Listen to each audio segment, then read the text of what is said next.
केरल के कुछ दूरी पर इंजीनियरिंग कॉलेज है जहां बहुत सारे बच्चे पढ़ने आते हैं। इस साल भी एडमिशन हुए और बहुत सारे बच्चे इस बार भी एडमिशन लिए। सभी कॉलेज में आ चुके थे, सभी को अपना अपना हॉस्टल में रूम भी मिल चुका था, लेकिन विक्की सबसे लेट कॉलेज में आया, इसलिए उसे कोई रूम नहीं मिला ही नहीं। ओ सर, मुझे कोई रूम मिला ही नहीं, अब मैं क्या करूं तब? तुम मेरे पीछे आओ।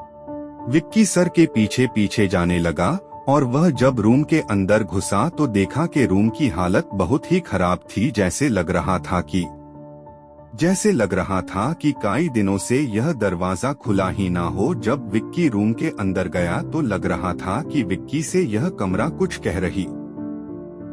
विक्की इन बातों को छोड़कर अपने कमरे में सभी किताब कॉपी अपने सामान को एक स्थान पर रखने लगा और इतना सारे काम करके वह थक गया और सीधे अपने बेड पर सो गया। विक्की इतना थक गया था कैसे पता ही नहीं चला कि कब उसकी आंखें लग गई।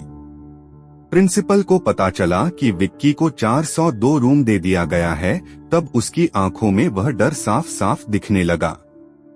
जब तुम यह सब जानते थे तभी तुम उसे कमरे को उसे लड़के को दे दिए, स्टाफ ने प्रिंसिपल से कहा। सर आप चिंता मत कीजिए, हम लोग ने कुछ दिन पहले ही नहीं उसे बाबा को बुलाकर हवन और पूजा करवा था। अब कुछ दिनों के लिए उसे कमरे में कुछ नहीं। फिर भी प्रिंसिपल को डर सता रहा था, लेकिन स्टाफ ने प्रिंसिपल को समझाते हुए बोला कि आप फिक्र ना करें, जो भी होगा अच्छा होगा, अब आगे का सोचते हैं। यह रूम तो बाद में हम लोग उसका चेंज कर देंगे। और प्रिंसिपल मान गया। सुबह होते ही विक्की कॉलेज के लिए निकल जाता है। जब कॉलेज जाता है तो वह मेरा अलीना जोसेफ राज से मिलता है। वहाँ उन सब से उनकी अच्छी दोस्ती हो जाती है। क्लास खत्म होते ही वह लोग कैंटीन चले जाते हैं। कैंटीन में सभी खाना खा रहे होते हैं। तब विक्की कुछ सोच रहा होता है। विक्की को सोचते देख मीरा ने पूछा, विक्की तुम्हें क्या हुआ?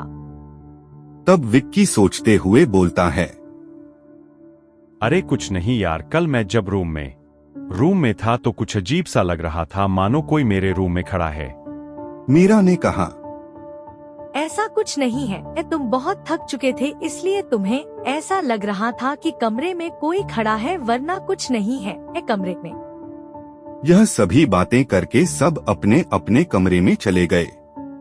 विक्की जैसे ही कमरे में गया, उसे नींद नहीं आ रही थी, उसे पढ़ने में भी मन नहीं लग रहा था, तो उसे सोचा चलो कुछ देर बाहर घूम के ही आते हैं।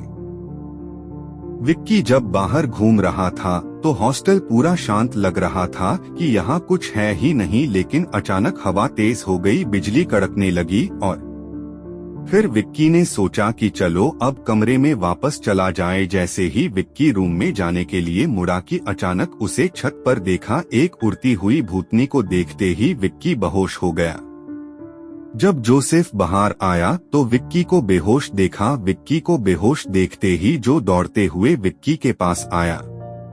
विक्की को उठाने की बहुत कोशिश की, लेकिन विक्की उठ ही नहीं रहा था। फिर उसने इधर उधर देखा, जब उसे छत की ओर देखा तो वही उड़ती हुई भूतनी को देखकर वह बहुत दोनों अगर मेरी मदद नहीं करोगे तो मैं तुम लोग को जिंदा नहीं छोड़ूंगी। मुझे इंसाफ चाहिए। मेरी कहानी जाने के लिए तुम्हें मेरे गांव जाना पड़ेगा, जबलपुर तुम लोग को जाना ही पड़ेगा, नहीं तो मैं तुम लोग को नहीं छोड़ूंगी। विक्की मुझे तुम पर पूरा भरोसा कि तुम मुझे इंसाफ दिलाओगे। मुझे पूरा भरोसा है कि तुम मेरे लिए करोगे।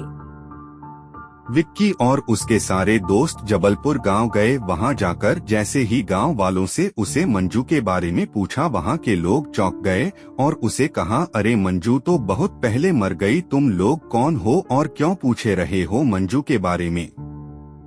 विक्की ने कहा कि हम उसके दोस्त हैं, उनके माता पिता से मिलना चाहते हैं, आप उनके घर का पता बता सकते हैं? हाँ क्यों नहीं, यहाँ से 4 घर बाद में उसका घर आता है। जब से उसकी बेटी गई है वह एकदम पागल सा हो गया, ना किसी से बात करता, अकेले अपने घर में रहता है। विक्की और उसके दोस्त मंजू के घर के पास आकर रुके और विक्की ने कहा, तुम लोग रुको, आता हूँ उनसे बात करके। विक्की और उसके दोस्त मंजू के घर के पास आकर रुके और विक्की ने कहा, तुम लोग रुको, आता हूँ उनसे बात करके। विक्की जैसे ही मंजू के पिता के पास गए तो उनके पिता, तुम कौन हो और यहाँ क्यों आए हो? तुम्हें क्या काम है?